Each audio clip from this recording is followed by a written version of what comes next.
अब BA, BCom, BSc और MA, MCom करें विश्व की सबसे बड़ी यूनिवर्सिटी इग्नू से। सॉल्ड असाइनमेंट और गाइड बुक्स प्राप्त करें। संपर्क करें Mahakal computers, DAV college gate के सामने, सिवान।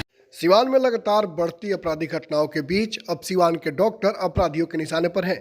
बुधवार की देर रात सिवान के चर्चित डॉक्टर अशोक कुमार के यहाँ हथियार बंद अपराधियों ने तोड़फोड़ कर हंगामा किया है। आप CCTV फुटेज में साफ तौर पर देख रहे हैं कि अपराधी काफ़ी संख्या में आए हैं और इनके हाथ में हथियार है और लगातार तोड़फोड़ कर रहे हैं। ऐसे में सिवान के डॉक्टर अब दहशत के साए में जीने को मजबूर हैं। वही IMA के सचिव डॉक्टर शरद चौधरी का कहना है कि जब तक प्रशासन सुरक्षा मुहैया नहीं कराती है तब तक इलाज करना संभव नहीं हो पाएगा। आइए सुनते हैं सिवान के डॉक्टरों ने इस घटना के बाद क्या कहा है। कल रात को करीब 9:30 बजे के समय में अधिक ठंड थी। रोड पे सन्नाटा छाया हुआ था, फॉगिंग था, कुछ दिख नहीं रहा था।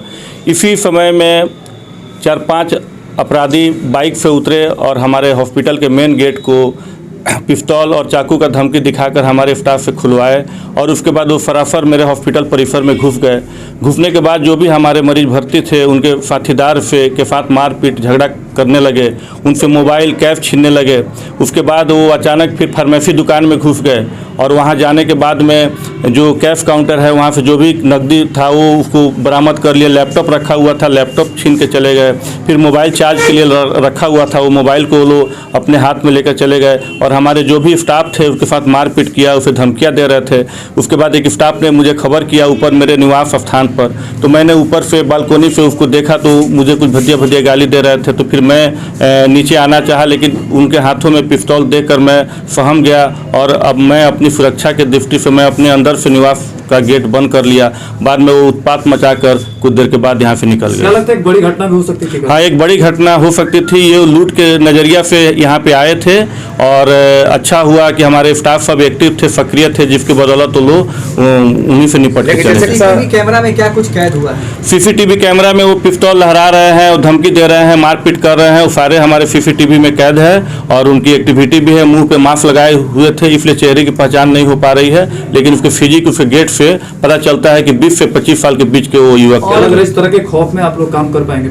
नहीं, हम इस तरह के खौफ में कभी काम नहीं कर पाएंगे। अभी दहशत का माहौल बना हुआ है। हमें भी बहुत, हम रात को इमरजेंसी में भी उठते थे, लेकिन अब इस तरह का माहौल को देखते हुए लगता है कि मुझे इमरजेंसी सेवा भी बंद करनी पड़ेगी और हमारे भाई बंधु चिकित्सक लोग भी दहशत में हैं। सिवान के नए SP से क्या कुछ उम्मीद करते हैं? हम सिवान के नए SP से यही उम्मीद करते हैं कि वो हमें सुरक्षा दे, हमारे डॉक्टरों को सुरक्षा दे, हमें सुरक्षा दे जिससे हम मरीज की सेवा कर सकें। और भी कहीं चिंता? ये बहुत आश्चर्य की बात है कि 15 साल में सिवान में ये पहली बार ऐसी घटना हुई है। आज तक तो मरीज के परिजनों से इलाज संबंधी बात को लेकर के हल्की फुल्की झड़प हुआ करती थी, लेकिन ये जो घटना हुई है ये बिल्कुल पहली बार और एक बहुत ही सनसनी और डराने वाली घटना है। हम लोग जो रात में निर्भीक होकर के जो सेवा दिया करते थे, आज हमारे बहुत सारे सदस्यों का ये मांग हो चला है कि हम लोग रात्रि सेवा बंद कर दें और इसके लिए IMA सिवान जो है कल एक मीटिंग बुला रहा है, आपात मीटिंग बुलाई जा रही है कि क्या हम लोग ऐसी परिस्थिति में, ऐसी जो कानून व्यवस्था अभी है और क्या इसमें अपनी सेवा हम लोग जारी रख सकेंगे। हमने मैसेज करके SP साहब से भी इस संबंध में टाइम मांगा है कि सर हम लोग इस संबंध में आपसे मिलना चाहते हैं। मैं इंतज़ार कर रहा हूं कि सर का जब हमको टाइमिंग मिल जाए तो मैं जा करके उनसे मिलूंगा। आज जो है एक FIR दर्ज करा दी गई है और अभी महादेवा OP नगर के इंस्पेक्टर ये सारे लोग क्लिनिक में आए हुए थे, उनसे बातचीत हुई है। उन्होंने आश्वासन दिया है कि हम लोग जल्द से जल्द कार्रवाई करेंगे।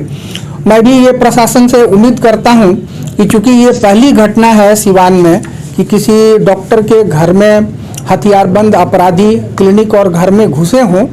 आज तक ऐसा कभी हुआ नहीं है कि कोई अपराधी किस्म का आदमी किसी भी